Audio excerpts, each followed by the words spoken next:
Hello les amis, c'est Elsa pour à la page Carpe Diem, approche holistique de l'être aimant et nos 7 minutes de féerie.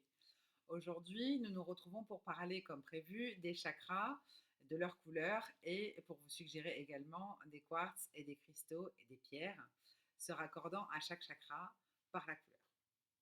La tradition hindoue définit les chakras comme étant des vortex d'énergie vitale situés en divers points du corps humain.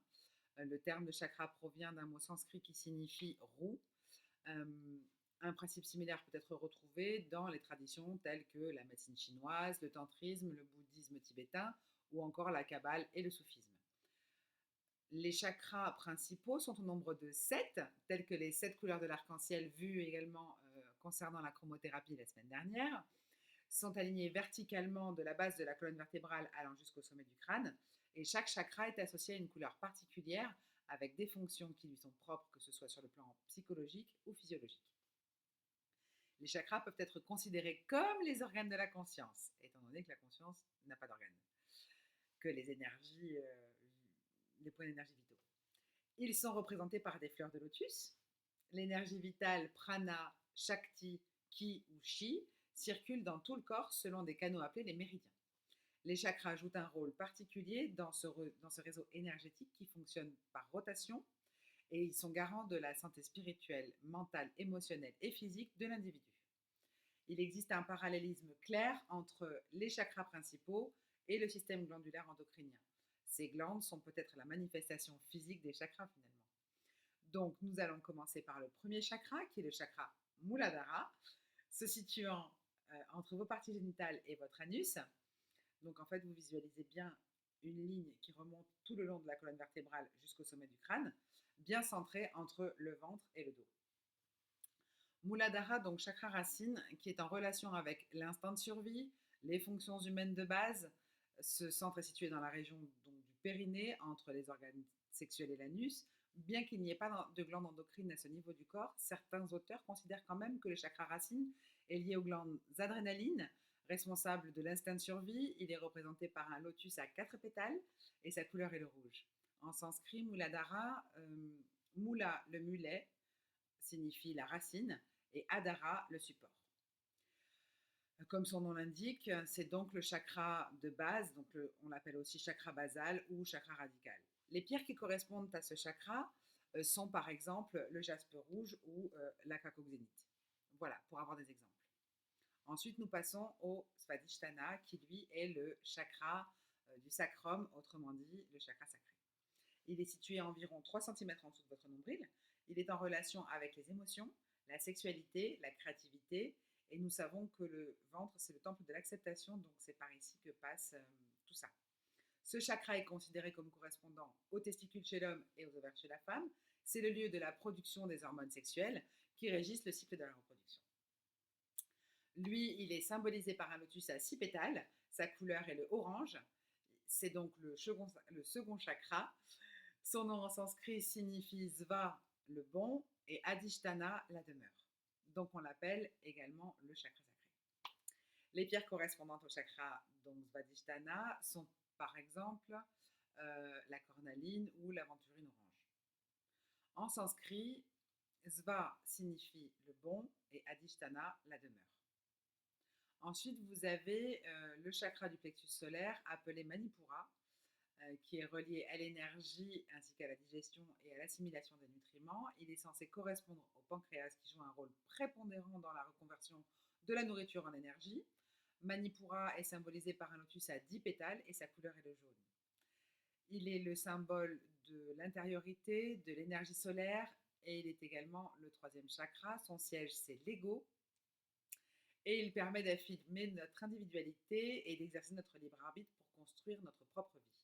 Les pierres correspondantes au chakra du plexus solaire, vous avez l'œil de tigre, la citrine, la calcite dorée, enfin toutes les pierres qui sont un peu dans ces couleurs or. Ensuite, vous avez Anahata, en relation avec les émotions supérieures, qui sont la compassion, l'amour, l'équilibre, le bien-être. Il correspond au thymus, organe du système immunitaire se trouvant ici, et endocrinien, qui est responsable de la lutte contre les maladies. Anahata est symbolisé par un lotus à 12 pétales et sa couleur est le vert. C'est donc le quatrième chakra et il fait référence à quelque chose qui n'a pas été touché. C'est donc le chakra du cœur, centre cordial et chakra de l'amour. Quelque chose qui n'a pas été touché dans le sens où on part du principe que la part de divin cachée dans le monde se trouve dans le cœur de l'homme et c'est le seul endroit où il ne va pas chercher. Petite parenthèse fermée. Les pierres correspondantes à Anahata sont la jade, l'aventurine verte ou encore le péridot. Un petit peu plus haut, Vishuddha, le chakra de la gorge. Il est en relation avec la croissance, il est mis en parallèle avec la glande thyroïdienne qui produit l'hormone de croissance et Vishuddha est symbolisé par un lotus à 16 pétales et sa couleur est le bleu clair, bleu ciel. Euh, c'est donc le cinquième chakra, on l'appelle aussi chakra laryngé. Vishuddha signifie en sanskrit pur. Il est tenu d'exprimer sa vérité de manière équitable et cela nécessite que les chakras depuis Muladhara, Svadhisthana, Manipura, Anahata soient bien équilibrés et alignés. Il est le lien entre la pensée et l'émotion, les réflexions et le ressenti, impactant forcément la façon d'exprimer tout ça.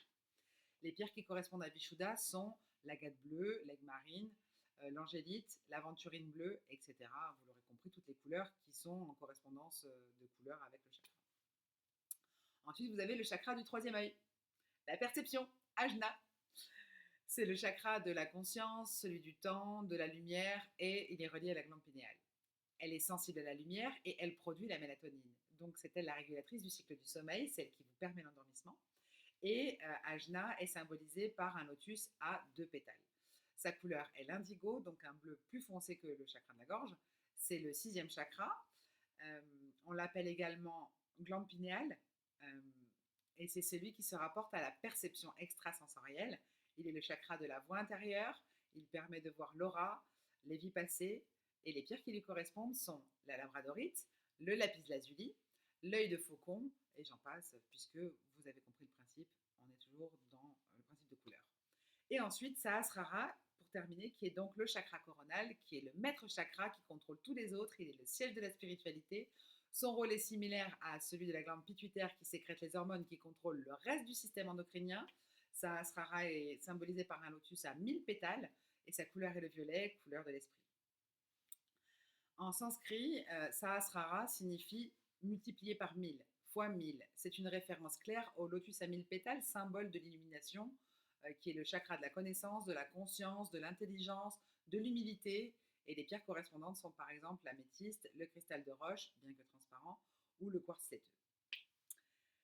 Et donc, comme je vous l'ai dit en amont, petit bonus aujourd'hui dans cette vidéo, donc on va dépasser un petit peu les 7 minutes, concernant la possibilité de se faire un soin soi-même avec des quartz, justement pour débloquer les chakras. Alors comment faire? Vous vous allongez calmement, dans un moment où vous savez que vous pouvez avoir 15 minutes, rien qu'à vous, vraiment 15 minutes c'est suffisant, et vous déposez chaque quartz à chaque endroit où se situe votre chakra. Depuis la racine, le sacré, le solaire, le cœur, la gorge et le troisième œil. Vous posez donc vos quartz, vous vous détendez et vous restez là un quart d'heure et vous mettez un petit réveil à la rigueur et vous laissez les pierres faire le travail. Ça se fait tout seul et ça fait beaucoup de bien. Concernant les pierres, plusieurs écoles. D'un côté, les gens qui estiment que une fois que la pierre a fait son travail, qu'elle vous a bien servi, qu'elle vous a donné ce qui pour elles sont des déchets énergétiques puisqu'elles s'en libèrent et elles vous les donnent, qui vont systématiquement aller recharger les pierres de couleur jaune chaude au soleil et les pierres de couleur froide à la pleine lune.